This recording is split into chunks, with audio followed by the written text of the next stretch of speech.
Hello everyone, welcome to our channel पढ़ाई hub by Alpana ma'am. आज हम अपना चैप्टर नंबर 5 माइक्रो इकोनॉमिक्स का फॉर क्लास 11th कंटिन्यू करने जा रहे हैं, that is known as demand.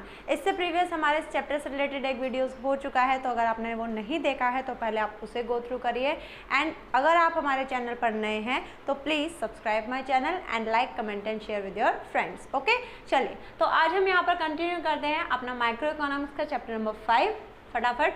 तो आज हम क्या पढ़ेंगे इसमें, तो सबसे पहले हम इसमें पढ़ेंगे इंडिविजुअल डिमांड, उसके बाद हम पढ़ेंगे मार्केट डिमांड और उसके बाद हम पढ़ेंगे लॉ ऑफ डिमांड। ओके, चलिए तो आज हम यहाँ पर इसे स्टार्ट करते हैं इंडिविजुअल डिमांड से। इंडिविजुअल डिमांड होता क्या है, तो देखिए नॉर्मल सी बात है भाई, इंडिविजुअल एक हम पर्सन को कहते हैं।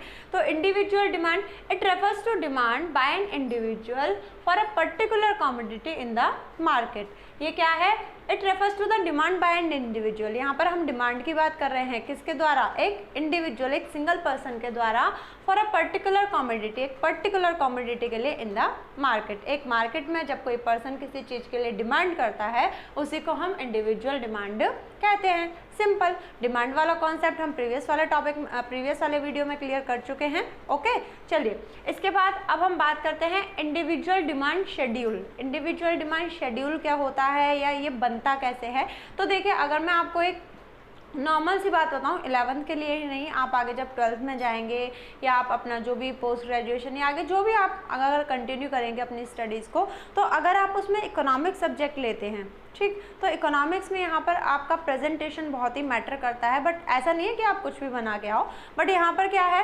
प्रेजेंटेशन हम किस तरीके से करेंगे इसमें हमारा आता है। जैसे कि जो भी चीज़ आप लिख रहे हैं या फिर जिस भी चीज़ को आप एक्सप्लेन कर रहे हैं उसे आपने एक्सप्लेन किया, उसके बाद उसके रिलेटेड अगर उससे पॉसिबल है शेड्यूल और डायग्राम बनाना, तो हो सके तो शेड्यूल और डायग्राम ज़रूर बनाएं, इससे आपके मार्क्स बहुत ही अच्छे आते हैं। ठीक है, अभी तो आपका 11th है, 12th में आप जब और एक क्लास आगे फॉरवर्ड करेंगे तो ऑब्वियस सी बात है वहाँ पर आपके बोर्ड एग्जाम में आपको बहुत ही हेल्प होगी। आपकी अगर प्रेजेंटेशन अच्छी है, मतलब कॉन्सेप्ट भी क्लियर होना चाहिए, बट अगर आपकी प्रेजेंटेशन आप शेड्यूल और ग्राफ मतलब डायग्राम बनाकर अपना जो भी एक्सप्लेनेशन दे रहे हैं तो वहाँ पर मार्क्स आपको अच्छे मिलते हैं। ओके, चलिए तो अब हम बात करते हैं इंडिविजुअल डिमांड शेड्यूल की। It represent about how much quantity demanded by an individual at the market price. Individual demand schedule क्या होता है, ये रिप्रेजेंट करता है कि एक मार्केट प्राइस पर इंडिविजुअल कितनी क्वांटिटी डिमांड कर रहा है, उसी को हम इंडिविजुअल डिमांड शेड्यूल कहते हैं। सिंपल सी बात है, इंडिविजुअल डिमांड शेड्यूल हमारा ये रहा। अब देखिए सिंपल है, यहाँ पर प्राइस है हमारा 10, तो क्वांटिटी डिमांडेड कितनी है 40 यूनिट्स, या आप कुछ भी कह सकते हैं।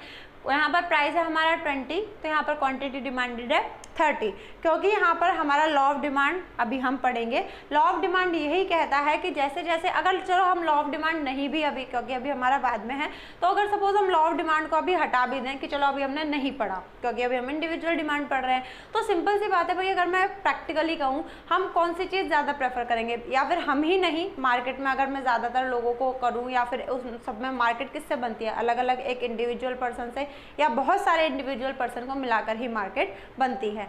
तो सिंपल सी बात है, जिस चीज़ का प्राइस ज़्यादा होता है उस चीज़ की डिमांड कम होती है, और जिस चीज़ का प्राइस कम होता है उस चीज़ की डिमांड ज़्यादा होती है। तो सिंपल सी बात है, यहाँ पर हमने वही किया है। प्राइस अगर 10 रुपीज़ है तो क्वांटिटी डिमांडेड कितनी है 40 यूनिट्स, और अगर प्राइस 20 रुपीज़ है तो क्वांटिटी डिमांडेड कितनी हो गई, घट गई 30 यूनिट्स। जैसे ही प्राइस बढ़ा क्वांटिटी क्या हो गई, कम हो गई। ठीक, इसके बाद अब हमने इसी शेड्यूल को डायग्राम पर रिप्रेजेंट किया। डायग्राम में देखिए यहाँ पर हमें साफ दिख रहा है, ये हमारा एक्स एक्सिस है, ये वाई एक्सिस है। ठीक, उसके बाद यहाँ पर हमने नीचे एक्स एक्सिस पर रिप्रेजेंट किया है क्वांटिटी डिमांडेड को, वाई एक्सिस पर रिप्रेजेंट किया है प्राइस को। अब यहाँ पर इन दोनों को मैं यहाँ पर प्रेजेंट करूँगी, तो प्राइस मैंने 10 और 20 और क्वांटिटी डिमांडेड है 30 और 40। 10 रुपीज़ जब प्राइस है तो यहाँ पर क्वांटिटी डिमांडेड कितना है 40, और जब 20 रुपीज़ प्राइस है तो क्वांटिटी डिमांडेड है 30। रिप्रेजेंट कर दिया, ये हमारा क्या हो गया डायग्राम, सिंपल। ठीक, इसके बाद इन दोनों पॉइंट्स को अगर मैं मिलाती हूँ तो ये हमारे पास आ जाता है डिमांड कर्व। ठीक, तो ये हो गया हमारा individual demand schedule with diagram. उसके बाद हम बात करते हैं मार्केट डिमांड की। अभी तो हमने बात करी इंडिविजुअल डिमांड की, एक सिंगल पर्सन डिमांड जो कर रहा है। अब हम बात करेंगे मार्केट डिमांड की। It refers to the demand by all individuals in the market for a particular commodity. एक पर्टिकुलर कमोडिटी के लिए मार्केट में सारे इंडिविजुअल्स मिलकर क्या डिमांड कर रहे हैं, उसी को हम मार्केट डिमांड कहते हैं। भाई मार्केट में क्या है, मार्केट में ऐसा तो आप सपोज कहीं मार्केट जा रहे हो तो ऐसा तो है नहीं कि पूरे मार्केट में एक ही शॉप होगी, ऐसा तो पॉसिबल नहीं है। तो यहाँ पर हम किसकी बात कर रहे हैं, हमारे मार्केट में जितने भी इंडिविजुअल्स हैं उन सबकी टोटल डिमांड को हम क्या कहते हैं, market demand. Market demand schedule यहाँ पर आपको दे रखा है। It is a tabular statement. Tabular statement मतलब यहाँ पर हम प्राइस और क्वांटिटी को एक टेबल की फॉर्म में देख रहे हैं, ठीक है, of quantity demanded by the all consumer at a various level of price. अलग अलग प्राइस पर हमारे कंज्यूमर कितनी अलग अलग क्वांटिटी को डिमांड कर रहे हैं, उसी की टेबुलर स्टेटमेंट को हम क्या कहते हैं, मार्केट डिमांड शेड्यूल। ओके चलिए, अब यहाँ पर मैंने मार्केट में सिर्फ अभी 2 इंडिविजुअल से लिया, आप चाहे तो ABC 3 भी ले सकते हैं। 10 रुपीज़ जब प्राइस था तो एक मतलब 2 यूनिट्स हमने रखी, या 2 पर्सन आप कह सकते हैं, A और B। इन्होंने क्या किया, इन्होंने उसकी यूनिट्स की डिमांड करी 50, ये क्वांटिटी डिमांड है, इंडिविजुअल डिमांड A और B, दोनों को अगर मैंने मिला दिया तो बन गया मार्केट डिमांड। ओके, ऐसे ही जैसे ही प्राइस हुआ 20, यहाँ पर डिमांड हो गई 40 और यहाँ पर डिमांड कम होकर हो गई 50। जैसे ही प्राइस हुआ 30, इसकी डिमांड और कम हो गई 30 और इसकी डिमांड भी कम हो गई 40। टोटल अगर मैं A और B की डिमांड को कर दूँ तो मेरी मार्केट डिमांड क्या बनती है, 110।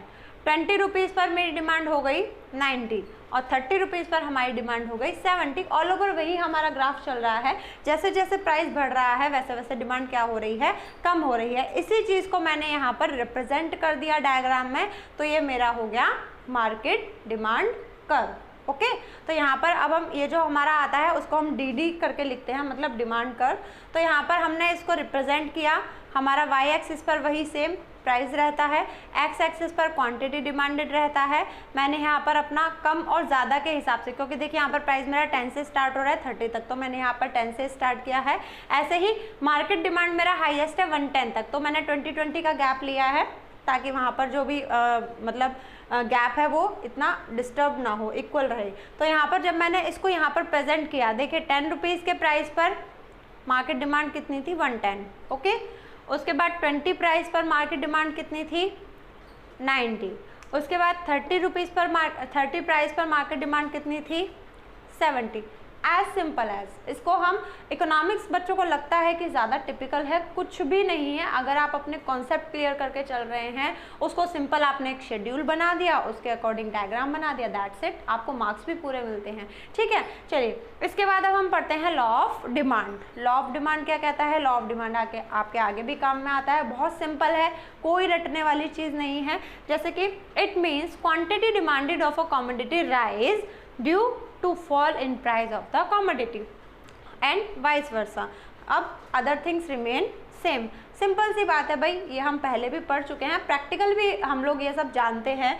यहाँ पर ये क्या कह रहा है, quantity demanded of a commodity, मतलब किसी भी सामान की जो क्वांटिटी डिमांडेड है, जो हम डिमांड कर रहे हैं किसी भी सामान के लिए, वो बढ़ेगा। मतलब हमारी डिमांड किसी सामान के लिए बढ़ेगी, क्यों बढ़ेगी, due to fall in price. अगर उसके प्राइस कम होते हैं तो उसकी डिमांड बढ़ जाएगी, ऑब्वियस सी बात है। And vice versa. Vice versa का मतलब अभी हमने क्या करा था, अभी हमने क्वांटिटी डिमांडेड को राइज किया था, किसकी वजह से, प्राइस के कम होने की वजह से। अब अगर प्राइस बढ़ जाए तो जैसे ही प्राइस बढ़ेगा क्वांटिटी डिमांडेड कम हो जाएगी। ठीक है, मतलब यहाँ पर किसी भी सामान के प्राइस और उसकी डिमांड में इन्वर्स रिलेशन है। प्राइस बढ़ेगा तो डिमांड घटेगी, प्राइस घटेगा तो डिमांड बढ़ेगी, सिंपल। ठीक, अदर थिंग्स रिमेन सेम। यहाँ पर ये चीज़ आपको याद रखने वाली बात है, अदर थिंग्स रिमेन सेम का मतलब है बाकी की चीज़ें सेम रहनी चाहिए। मतलब सिर्फ प्राइस की वजह से अगर डिमांड में चेंज आ रहा है तभी वहाँ पर लॉ ऑफ डिमांड एग्जिस्ट करेगा, अदरवाइज वहाँ पर लॉ ऑफ डिमांड एग्जिस्ट नहीं करेगा, सिंपल। जैसे कि हम बात कर लें पॉपुलेशन की, या फिर हम बात कर लें किसी के टेस्ट एंड प्रेफरेंस की, या हम बात कर लें चेंज इन वेदर की, तो अगर इन सब चीज़ों की वजह से डिमांड में कुछ भी कम या ज़्यादा होता है तो वहाँ पर लॉ ऑफ डिमांड नहीं लगेगा।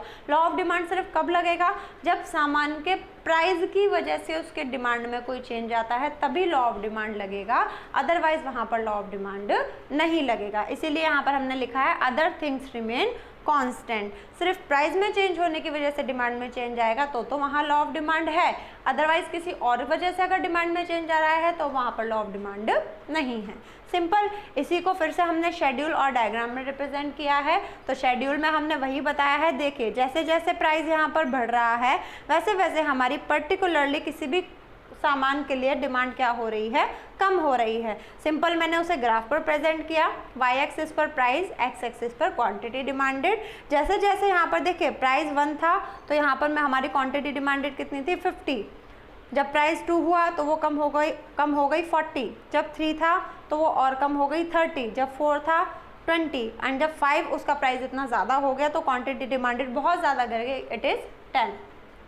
उस सब के बाद जब मैंने इन सारे पॉइंट्स को मिला दिया तो मेरे पास आ गया डिमांड कर्व। ओके, तो ये आज के हमारे टॉपिक यही ख़त्म होते हैं। This is it for today. और चैनल को लाइक, शेयर और सब्सक्राइब करना ना भूलें। Thank you.